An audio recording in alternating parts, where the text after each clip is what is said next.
All right, today we're diving into something truly epic. We're going to explore a cosmic blueprint, a story that lays out the creation, the structure, and yeah, even the ultimate end of not just our universe, but trillions of them. It's a journey that starts way, way before time itself. You know, it's the biggest question there is, right? How did all this get here? Well, according to the story we're exploring, the answer isn't a big bang, but something much quieter, a single thought. So let's start at the very, very beginning. I'm talking a point before time, before space, before anything we could possibly recognize as existence. And it all kicks off with one single will. So the very first creative act, it wasn't an action at all, but a thought. It came from this ultimate, formless being called Mahashiva. And the thought was pretty simple. I'm going to become infinite. That one desire, right there, was the spark that lit the fuse for all of reality. And that one thought? Boom. It gave birth to a trillion new creators, or Shivas. And each one of these beings became the master architect of its very own universe, a whole cosmos to design, to build, and to keep running. And you can see this principle playing out even in our own cosmic neighborhood. According to this story, our universe started out with a diameter of about 1 light year. But as our own creator, our Shiva, got to work expanding things, it's now grown to 1.6 light years across. But here's the catch. This kind of cosmic expansion, it isn't free. Not for Mahashiva and not for any of the trillion Shivas that followed. The act of creating and sustaining a universe literally drains the creator's own energy. And the bigger the creation, the bigger the price. So, how do you manage all this creative energy? Well, it's not chaos. It actually follows a super clear top-down structure, a kind of divine hierarchy that flows right from that very first thought. Think of it like a cosmic org chart, a delegation of divine power. From the formless Shiva, you get an embodied one. He and his partner, Shakti, then create Vishnu, the great preserver. From Vishnu's navel comes Brahma, the architect of worlds. Brahma then creates the 7 sages, who then create the final link in this chain, the Feryashta. So who are these Farishtas exactly? Well, they're described as angelic beings, even more powerful than the gods. Their bodies are made of these supreme elements, and their souls are pure light. They're the ones tasked with actually populating all the new worlds. Okay, remember that cost of creation we talked about? This is where we see the ultimate consequence. Because as the number of beings starts to multiply, something profound happens. A long, slow spiritual decline from that original, pure state of light. So the Farishtas start creating just countless souls.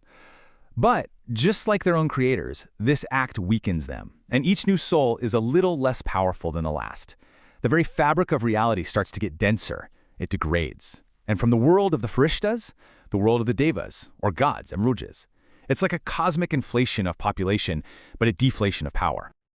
This quote, wow, it just perfectly captures the final stage of this whole decline. The process went on for so long, with every new generation of souls being weaker than the one before it, that eventually, even the Devas, the gods themselves, fell all the way down to the level of us, mortal human beings. And the timescale for this is just mind-bending. According to this cosmology, Earth was created to house all these descending souls over 1,244 quadrillion years ago. I mean, that just puts our whole concept of history into a completely different league. So, as all these souls lost their inner light, the Earth itself literally started to get darker.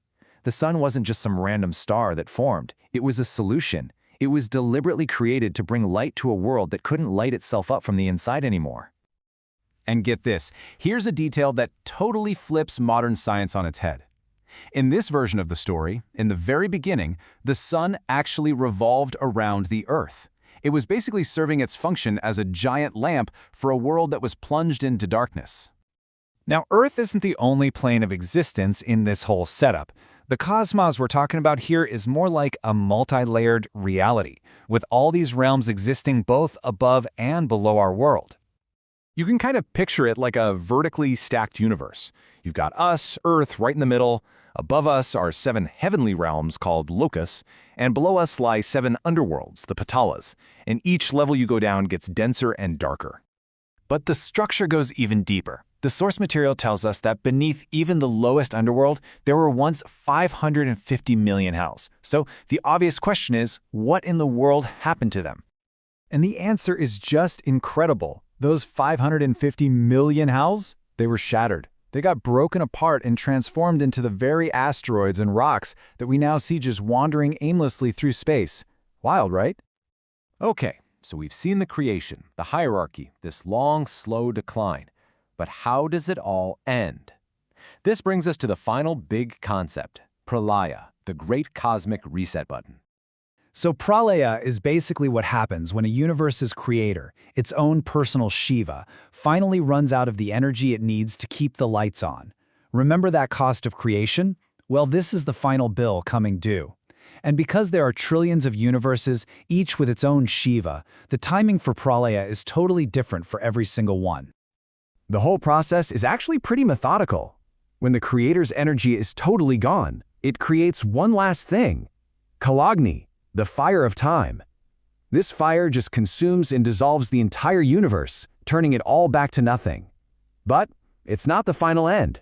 That Shiva can then get a new infusion of energy and start the whole grand cycle of creation all over again. So this is the ultimate picture, really. It's not one linear story about one universe. It's this endless, pulsating cosmic rhythm, a constant cycle of creation, decline, and dissolution, playing out across a canvas that is literally infinite.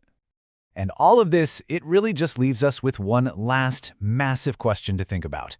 In a reality with trillions of universes, all living and dying on these unimaginable timescales, what is our place in this infinite cycle?